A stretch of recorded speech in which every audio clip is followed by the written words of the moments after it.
Si pensamos en las guerras más brutales de Sudamérica, la del Paraguay sin duda está en lo más alto de la lista. Pero, ¿sabéis qué? La lucha no se acabó con el último disparo. No, no. Hay otra guerra. Una que se sigue librando hoy en día en las páginas de los libros. La guerra por contar la historia. Y su verdad, a día de hoy, sigue siendo un auténtico campo de batalla.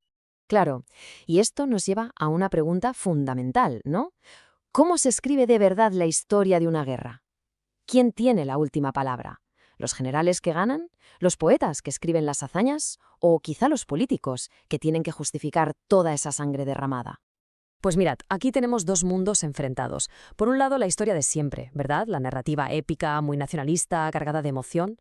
Y por otro lado, algo totalmente distinto, un informe técnico, frío, casi como de cirujano, basado únicamente en datos. Y es justo en ese choque donde la cosa se pone de verdad interesante. Vamos con la primera sección, la perspectiva del ingeniero.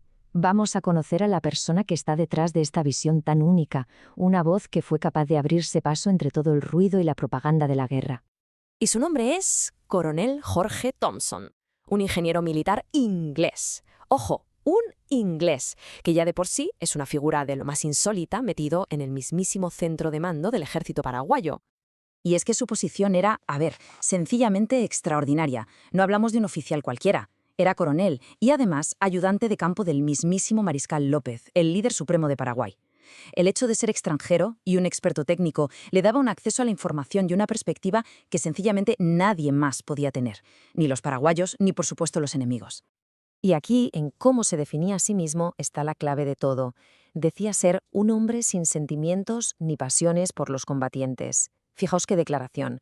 Esta búsqueda de la objetividad es la base de todo su relato. Un intento de analizar la guerra, no con el corazón, sino con la mirada fría de un ingeniero. Vale, vamos con la segunda sección. Retrato de un tirano. Ahora que ya entendemos desde dónde mira Thompson, vamos a girar el foco hacia el hombre que estaba en el centro del huracán, el polémico líder de Paraguay, el mariscal Francisco Solano López. López había viajado por Europa y por lo visto volvió totalmente deslumbrado por la pompa imperial y los grandes ejércitos. Tenía una idea fija en la cabeza, una auténtica obsesión. Quería ser el Napoleón de Sudamérica. Casi nada. Pero claro, el veredicto de Thompson, que era su observador privilegiado, no podía ser más distinto. Y es demoledor. Lo definió como un monstruo sin plan. O sea, alguien que no se movía por una estrategia brillante, sino por pura ambición y egoísmo. El contraste con Napoleón, su supuesto ídolo, es brutal. Pero, a ver, lo más interesante es que esta opinión tan dura no la tuvo desde el primer día. Fue un proceso. Al principio de la guerra, Thompson solo escuchaba rumores lejanos sobre las barbaridades de López. Pero el tiempo fue pasando y para finales de 1868 ya había reunido lo que él mismo llamó pruebas abrumadoras que le mostraron la verdadera cara del mariscal. Y esas pruebas no eran solo sobre su crueldad, no, apuntaban a una corrupción que lo impregnaba todo. El informe de Thompson es básicamente un manual de cómo la familia López saqueaba el país. Por ejemplo, obligaban a los ganaderos a venderles el ganado a precios de risa, especulaban con la moneda del país para forrarse y prestaban dinero con intereses altísimos para acabar quedándose con las propiedades de la gente. Vamos, un sistema de saqueo perfectamente organizado desde la cima del poder. Y esto nos lleva a la tercera parte y a una paradoja que la verdad es alucinante. Si Thompson despreciaba a López, si lo consideraba un tirano corrupto, ¿por qué narices luchó en su ejército y además con tanta dedicación? Es que la pregunta sale sola, ¿no? ¿Qué hace un ingeniero extranjero, un tipo que presume de ser objetivo, metiéndose hasta el fondo en una guerra tan salvaje?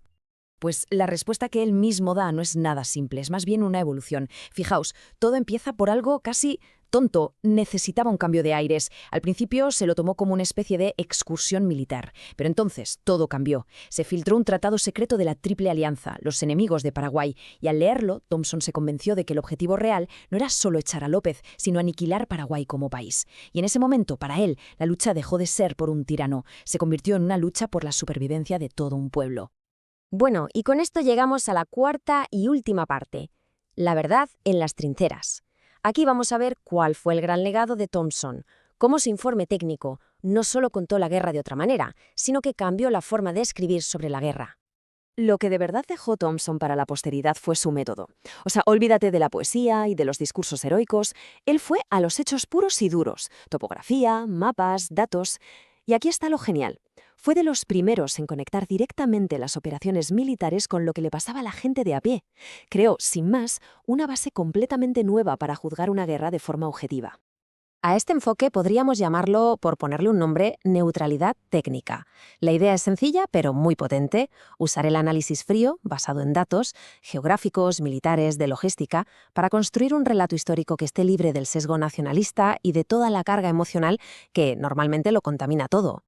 Al final creo que la mejor manera de entender su obra es esta. El libro de Thompson no es un poema épico sobre héroes y villanos, es más bien el plano de un ingeniero. Un manual técnico que desmonta la guerra pieza a pieza y te muestra con una claridad precisa y fría cómo funciona cada uno de sus engranajes. Y todo esto nos deja con una última reflexión, que es la clave de todo. Siempre se dice que la historia la escriben los vencedores, pero el caso de Thompson nos obliga a plantear una pregunta un poco distinta. ¿Qué pasa cuando quien cuenta la guerra no es un político ni un general, sino un ingeniero que se limita a dibujar los mapas? Quizás la verdad no está en las grandes proclamas, sino en los planos.